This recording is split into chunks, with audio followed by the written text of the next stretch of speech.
మరి కొంతమందిలో ఈ దుష్ట లక్షణం ఉంటుంది. అదేంటంటే ఇఫ్ దే హేట్ సమ్వన్, వారికి ఎవరైనా నచ్చలేదు అనుకోండి. అందరికీ అందరు నచ్చాలని లేదు కదా, అందరికీ అందరూ నచ్చాలని కూడా ఏమీ లేదు. కానీ దేవుడు మనల్ని ప్రేమించేవారిని కొంతమందిని మన కోసం పెడతారు. వారిని బట్టి దేవుని స్తుతించాలి.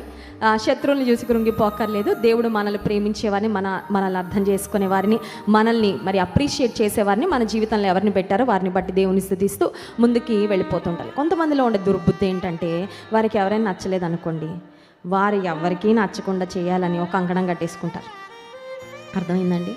అంటే వారిని ఎవరైనా కొంచెం ప్రేమిస్తా, వారిని ఎవరైనా వారిని ఇంకెవ్వరూ పలకరించకూడదు. ఇంకా వారి జోలికి ఎవరు, వాళ్ళు ఏకాక అయిపోవాలి, వాళ్ళు కృషించిపోవాలి, వాళ్ళు అలా అయిపోవాలి. ఇలా పగబట్టేసి వారు ఎవరిని ద్వేషిస్తారో వారిని అందరూ ద్వేషించాలని ఒక కంకణం కట్టుకొని ఇక అదే పని అన్నమాట. వారి గురించి అందరికీ చెప్పడం, అదేదో వారికి ఎవరో జాబ్ ఇచ్చినట్టు, శాలరీ ఇస్తున్నట్లు ప్రవర్తిస్తాం. ఒక మాట చెప్పమంటారా? It's not your job, it's not your responsibility. ఎవరో గురించి, ఎవరిలో ఉన్న చెడ్డు గురించి డప్పేసే ఉద్యోగం, పని మనకు దేవుడు ఇవ్వలేదండి. That is not our job.